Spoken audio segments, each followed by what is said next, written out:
You've been on that plane, standing in the boarding line, watching first-class passengers walk through ahead of you, the wide leather seats, the glasses of champagne before the door even closes, and you're standing there holding your boarding pass for seat 34C, telling yourself the same thing you always tell yourself.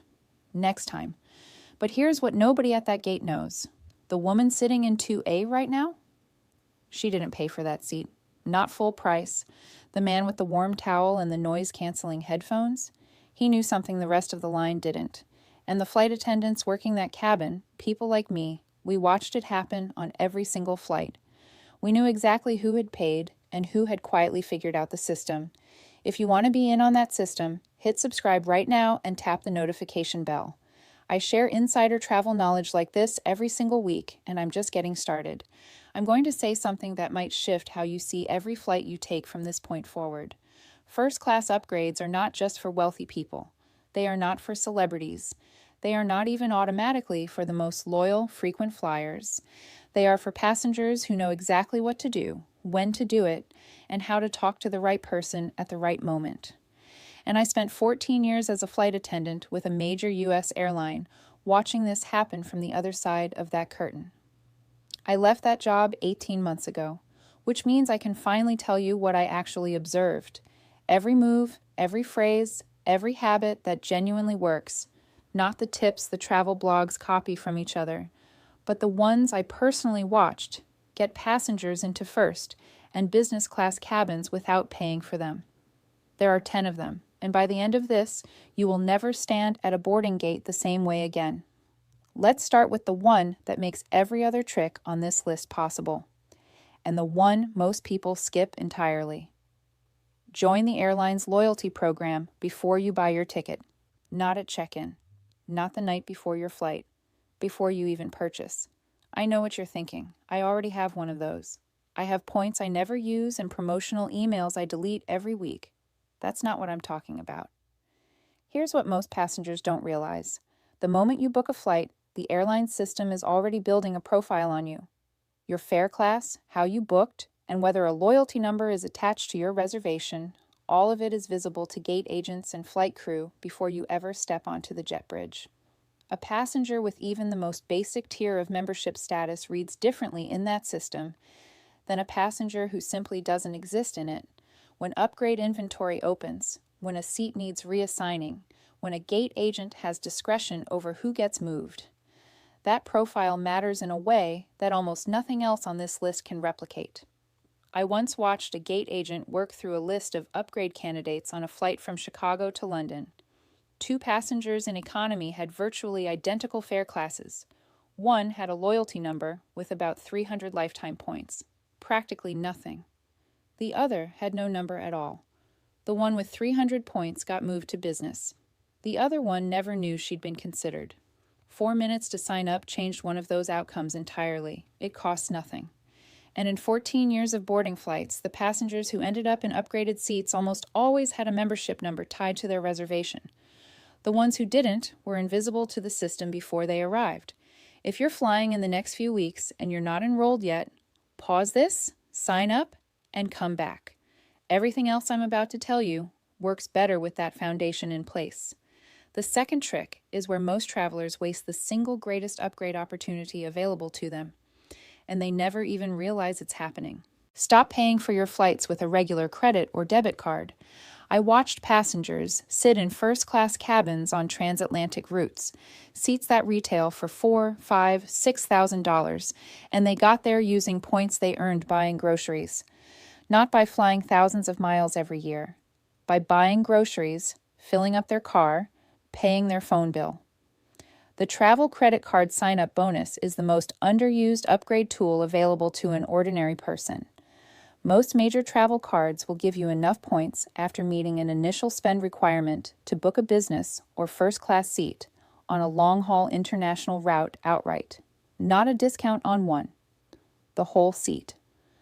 One of my regular passengers, I'll call her Clara, flew business class to Europe every single summer. She was a school teacher. She was not wealthy by any measure. She had 3 travel cards, rotated her everyday spending strategically across them, and told me once she hadn't paid cash for a premium cabin seat on a long-haul flight in 6 years. 6 years. The rule that makes this work is non-negotiable. Pay the balance in full every month. This strategy is for people who are already spending money and want something extraordinary in return. It does not work if you are carrying debt. If this is already making you rethink how you've been booking travel, subscribe now and hit the bell. There are 8 more tricks coming, and they get a lot more specific from here. The third trick exists quietly on most major airlines right now, and they have absolutely no incentive to advertise it to you. Bid on your upgrade. Many carriers, including several of the largest U.S. and international airlines, have a system where you can submit a cash bid for a business or first-class upgrade after purchasing your economy ticket. You name your price. If they accept it, your card is charged. If they don't, nothing happens, and you fly economy exactly as planned. The mistake people make when they find this, and most passengers never find it at all, is bidding the minimum offer the system shows them, assuming that's the clever move. It isn't. The bids that actually get accepted are typically 30 to 50% above that minimum floor, not the full retail upgrade price, 30 to 50% above the starting point the system presents. The airline fills a seat that would otherwise depart empty. You sit in that seat for a fraction of what it was listed for. A flight attendant friend of mine used to check the bid manifest before we pushed back.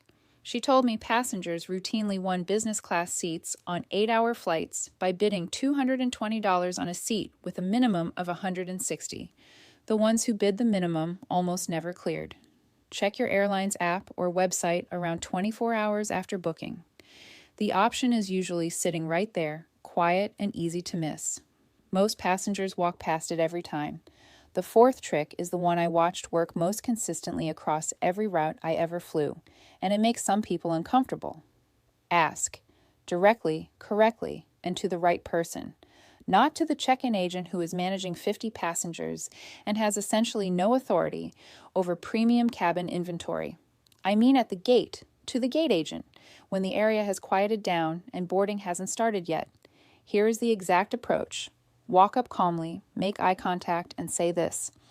I know it's a long shot, and I completely understand if it's not possible, but is there any chance of a complimentary upgrade on this flight? I'd be really grateful. And then stop talking. No story, no justification, no, I fly this airline 14 times a year. Just the ask, the acknowledgement that you know it's unlikely, and silence.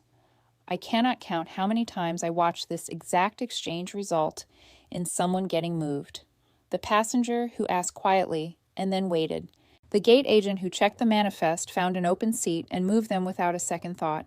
Not because of entitlement, not because of their loyalty tier. Because the seat was there, the request was gracious, and the agent had the discretion to say yes. The passengers who almost never got upgraded this way were the ones who led with their status level, their travel frequency, or some version of the phrase, I really deserve this.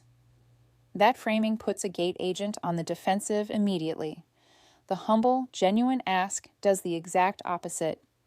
The fifth trick is one I almost left off this list because I knew some people would roll their eyes, but I've seen it matter too consistently to stay quiet about it. How you present yourself when you board affects whether you are considered a first-class candidate. Before you dismiss this, I am not telling you to dress expensively. I am not telling you to wear something that doesn't feel like you. I am telling you what I observed over 14 years of watching discretionary upgrade decisions get made by gate agents and crew members who had real power over vacant premium seats. Unsolicited upgrades, the ones where no one asked and a passenger simply got moved, went most consistently to passengers who looked intentional. Not wealthy, not designer dressed, intentional. Clean clothes that fit. Shoes that weren't open sandals or slides. Someone who looked like they'd thought about what they were putting on that morning. We are exactly halfway through this list. 5 more tricks left, and these are the ones I almost never hear discussed anywhere. Subscribe right now if you haven't already, because what's coming is the part most people never reach. A colleague I worked alongside for 6 years used to say that you could tell within 30 seconds of boarding who was sitting in first class by surprise and who had walked through that curtain like they'd expected it all along. Dress like you expected it. You don't have to pay for the seat to look like you belong in the row. Trick 6 is entirely about timing, and timing in the airline industry is more powerful than most passengers will ever give it credit for. Fly on days and at hours when fewer people want to. Tuesday mornings. Wednesday evenings. Off-peak Saturday routes. These are the departures where premium cabin occupancy drops and upgrade inventory genuinely opens up. Friday evening flights and Sunday afternoon departures, the most popular windows, are the worst possible times to attempt any upgrade move. Every loyalty member who wants to be moved is competing for those exact same seats on those exact same flights. The upgrade list on a Sunday afternoon transatlantic flight can have 40 names on it. The same route on a Tuesday morning might have 4. I worked a Tuesday morning transatlantic route for 3 consecutive years. The first-class cabin on that flight was rarely full. The gate agents knew it, the crew knew it, and the frequent flyers who had caught on booked that departure deliberately. If your schedule gives you any flexibility at all, use it. The less coveted the departure window, the better every single trick on this list performs. Trick 7 requires almost no effort once you understand how the system is actually built. Check in at exactly the right moment. For most airlines, online check-in opens 24 hours before departure. And at that exact moment, not an hour later, not after you've had dinner and remembered, the system reallocates seats and sometimes releases complimentary upgrade options based on status and fare class. A passenger who is there when the window opens may find an upgrade sitting at no cost that simply was not available when they booked. Set an alarm for it. I know that sounds excessive for a flight, but I watched passengers board my routes week after week who had secured complimentary upgrades, sometimes to premium economy, sometimes straight through to business class, because they checked in the second the window opened. The passenger who gets to it 8 hours later finds nothing because those seats are already gone. A passenger I'll call Diana flew the same domestic route every month for work. She told me she'd started setting a recurring alarm on her phone for the exact check-in window on every trip. In the space of 1 year, she had been automatically upgraded to business on 4 separate flights without asking anyone for anything. She didn't have elite status. She didn't have a premium ticket. She just showed up in the system first. The early check-in is one of the simplest habits in travel and one of the least practiced.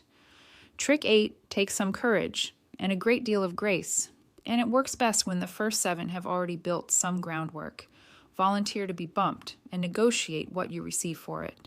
When a flight is oversold, the gate agent will ask for volunteers willing to take a later departure in exchange for compensation.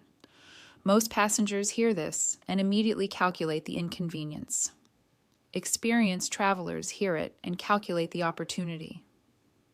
What most people don't know is that the first offer is almost never the best one. A gate agent opens with a travel voucher. If you approach and say, "I'm open to it. What's the best you can do on the rebooking and the compensation?" they will often improve the offer on the spot, and when they rebook you onto the next departure, you are now a priority passenger on that flight, which frequently means a premium cabin seat. I watched passengers volunteer for a bump and walk away with a $250 voucher, a meal allowance, and a business class seat on the flight 4 hours later. They arrived at their destination later than planned. They flew there for essentially nothing in a seat that had retailed at over $1,000. Subscribe and share this with someone who still pays full price for upgrades.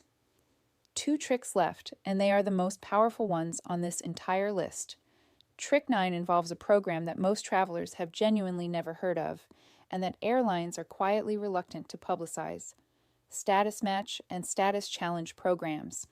If you hold any frequent flyer status with any airline, even the most entry-level tier, you can often request a status match with a competing carrier. You show them proof of your existing status and they will frequently match it or offer you a trial period at that level. Some carriers take this further with a status challenge, granting you elevated status temporarily if you commit to flying a certain number of routes within a set window. Why does this matter for upgrades? Because even mid-tier status puts you in a completely different upgrade priority queue. The difference between having no status and having basic status is often the difference between appearing on the upgrade waitlist at all or never appearing on it once in your entire travel history. Also check whether the travel card you already carry includes automatic baseline airline status on partner carriers. Several premium cards offer exactly this. Most people who own those cards have never activated it. The benefit is already there, sitting unclaimed in the fine print of something they're already paying for every month.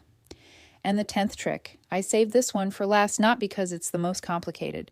I saved it because it is the one most people quietly dismiss. And it is the one that worked more consistently than almost anything else I witnessed across 14 years of working those aisles. Build a genuine relationship with the routes and the people you fly most. I don't mean befriending every gate agent at every terminal in every city. I mean this. When you check in, say good morning and actually mean it. When you board, look the flight attendant at the door in the eye and say hello back. When something goes wrong, a delay, a change, a mix-up, be the passenger who responds with patience instead of the one who leads with outrage. In 14 years, the passengers who receive the most unsolicited upgrades, the best service, the quiet extras, the better seat no one asked about, the cabin move that happened without any request at all, were rarely the highest status passengers on the plane. They were the ones the crew remembered, the ones who treated us like people instead of part of the furniture. There was a passenger I'll never forget. I'll call him Marcus. He flew my New York to London route regularly for years. He always sat in economy. He always smiled when he boarded. He said thank you without being prompted and never asked for anything extra. And over time, quietly and without fanfare, he started appearing in business class. Not because of his mileage balance, because everyone who worked that route knew his face and wanted him to be comfortable. That kind of invisible currency is worth more than most people standing in that boarding line will ever fully understand. If this changed how you see your next flight, please subscribe and hit the notification bell right now. This is the kind of thing I share every week, and it's all the stuff the industry would rather keep to itself. Here's what every single one of these 10 tricks has in common. None of them require you to be wealthy. None of them require 200,000 miles a year. They require you to be prepared, to pay attention, and to treat the people who work those flights like human beings. The airline industry is not built to hand you an upgrade. It is built to sell you one. But the gaps in that system are real. Seats go unsold. Gate agents have discretion. Flight attendants remember faces. Bid systems go unchecked. Status match offers expire without anyone claiming them. These 10 things put you in those gaps, in the right place at the right time, looking like exactly the kind of person who belongs in that seat. Join the loyalty program before you ever buy a ticket. Use the right card for every dollar you spend. Bid on the upgrade in that quiet window after you book. Ask gracefully, briefly, and to the right person at the right moment. Dress like you expected to be there. Choose the less popular departure when your schedule lets you. Check in the second that window opens. Volunteer to be bumped and negotiate every part of what you receive. Status match your way into a higher priority queue. And be the kind of passenger the crew actually wants to see settle into that seat. I flew those aisles for 14 years. Thanks for watching. And if you want more of what the industry never wanted me to say out loud while I was still flying, that video is on your screen right now. I'll see you up front.